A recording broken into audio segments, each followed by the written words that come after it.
Hey YouTube, what's up? It's your boy Sean here again from Sean's Rabbit and Aquaponic Produce. And I'm here with my homeboy, my business partner, Sean McLean. Yeah, we have we homeboy Kyle here as well. You know, the main man from Pro Cage. So we're taking us around the island today. We're gonna do a couple of farm visits. You know, we're bringing the action to you guys. So stay tuned. Perfect.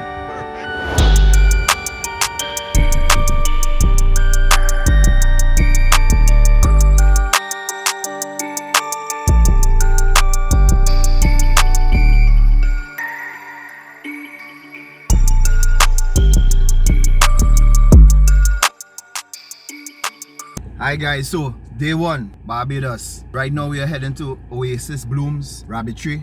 I believe the young lady's there name is Kayla. We're gonna pay Kayla a visit, see what's up with Kayla, Sean McLean, Sean Austin, and our man Kyle from Pro Cage.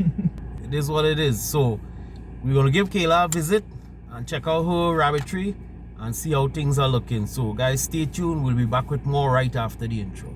Right after the intro.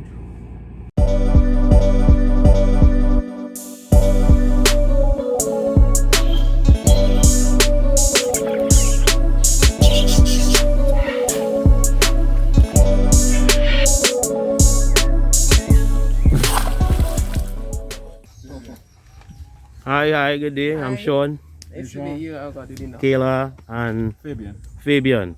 Nice to meet you guys. Likewise. Right. Well, we're happy to be here at Oasis Blooms Rabbitry. So why don't you guys go and give us a little tour? Yes. Welcome to the space. I don't know what to say to start, so maybe give me some props. You're doing good so far. Okay.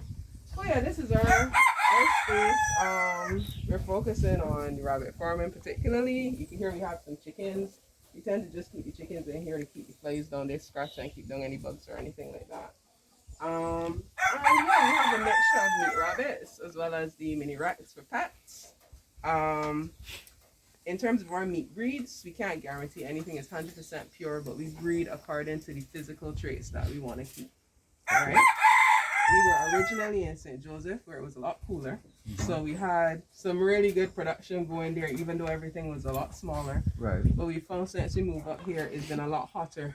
So the heat has been affecting the production. Yeah, heat and then inconsistencies with the availability of enough feed has been a major issue. Right? We've been hearing that since we've been here so far. We've been hearing that from other farmers. Yeah. So what would you say is your capacity in terms of the capacity now? Yeah, right now, let me see.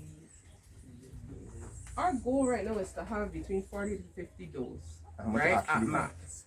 Right now, if you can give me a phone number, because right now we actively have about 32 that are breeding, and we have some that are maturing along the way. Okay. Right? So those are specifically for the meat market? Yeah, more so for the meat market I'm talking about right now. In terms of our mini rats, we have about 6 does and a couple of bucks. They're not our main thing though, right? Our goal is really the meat. I would love to somehow do some creative breeding or importing. And this one, he's a bit bigger than he should be as a mini rat. So I would like to breed up and see if I can maintain the trend in the fur, right? Okay. Yeah. So apart from the feed that you would have discussed, what are some of the major challenges that you all have here in Barbados? Yeah, the market for the meat is still growing, right? It's still new. And there's a little bit of a barrier for entry with some people. They're like, oh, they're so cute, you know. And they're a bit hesitant to try it. But we found once they try it, it's a whole different story. And that's a universal thing. We call it the Bugs Bunny complex because a lot of people grow up seeing rabbits as pets. This one here is bugs. Yeah. You know, so that is something psychological that we've been trying to work at getting people out of that thinking. Yeah. You know, but it has been bearing fruit because we see a lot more demand for rabbit meat happening. Yeah. And in terms of the prices, like how you market and what are your average price ranges like that you get for your rabbit? Right. So our base pricing is $10 a pound. That's kind of like the standard thing here. That's processed? Processed, right? What we've done is put a lot of effort into the way we package the meat, the way the finished product looks, because we found a lot of people would say, you know, the way it looks is not very appealing when it is slaughtered. You have samples? So I have pictures, and actually we don't have them here because our freezer is not on site here, Right. So you right? So let me pull up some pictures. I can share these. How have people received that, especially the value added part of it, like the seasoning?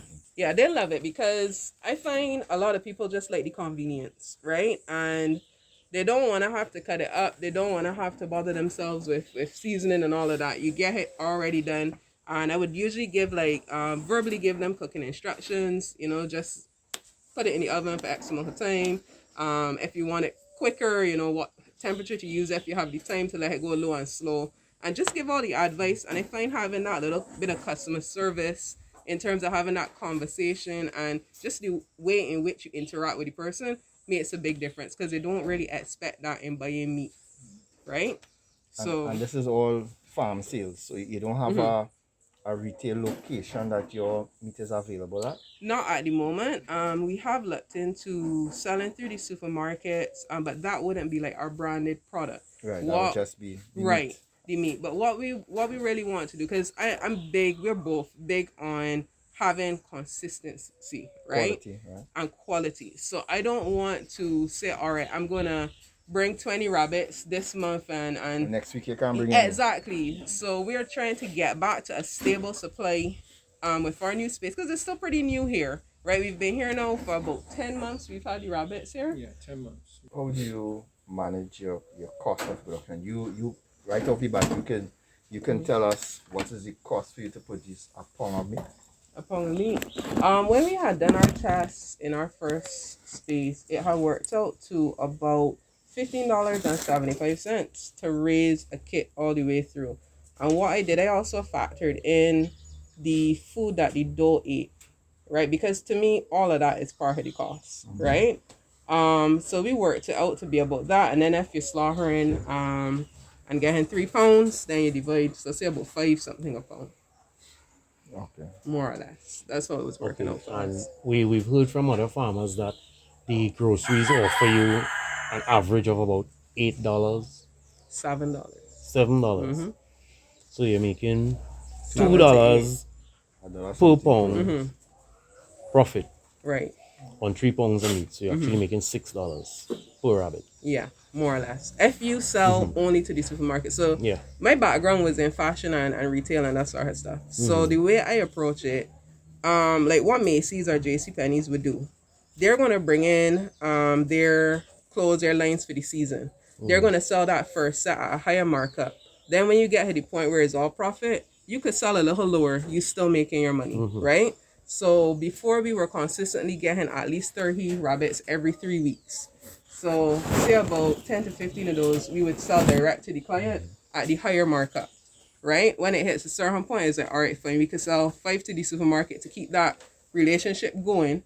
And, you know, we will hold on to another 5 and see if we could sell to a chef or to somebody that does food at a slightly lower price than what we would sell direct. So you're spreading your market. So you're doing your consistent turnover market, which could be the groceries, and then you're still trying to capture your niche market so you can get higher value. Exactly. Right, and I mean, that is a good marketing strategy, especially for a small business, you know. Our advice would be those that we realize that a lot of farmers not concentrating on what we could control, which is your cost of production. So apart from the challenge that we have with feed as one of the major things, you have to try and find ways that you can bring down your production cost. You know, because we can't control the other elements. You know, but you can control your production. So, you know, try to find innovative ways that you could bring down your production costs, whether it be substituting with forage feeds, being more disciplined in your documentation and record keeping, even how much you feed the rabbit every day, because that adds up.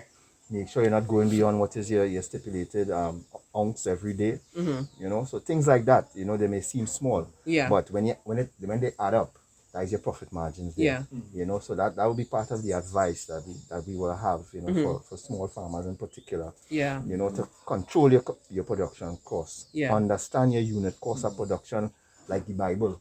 You know, in that way, then you will be able to know how much you could push and you could market and Yeah. what flexibility you have. Yeah. You know, in order to be able to market your Yeah. products. Yeah. All right, guys, an interesting visit we had today. Excellent again.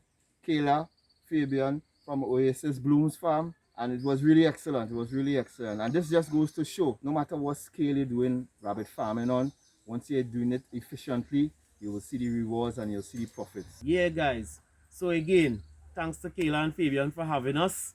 Right, we're enjoying our trip in Barbados so far. Look forward to more farm visits and more videos coming to you this week. If it's your first time here with us, definitely subscribe to our channel and don't forget to hit that little bell so you'll get notifications whenever we upload new content. If you like this video, please let YouTube know and hit that like button. So you guys want to say anything before we go? Thanks for coming. We enjoyed having you here, and I hope you enjoyed the rest of your stay. All right.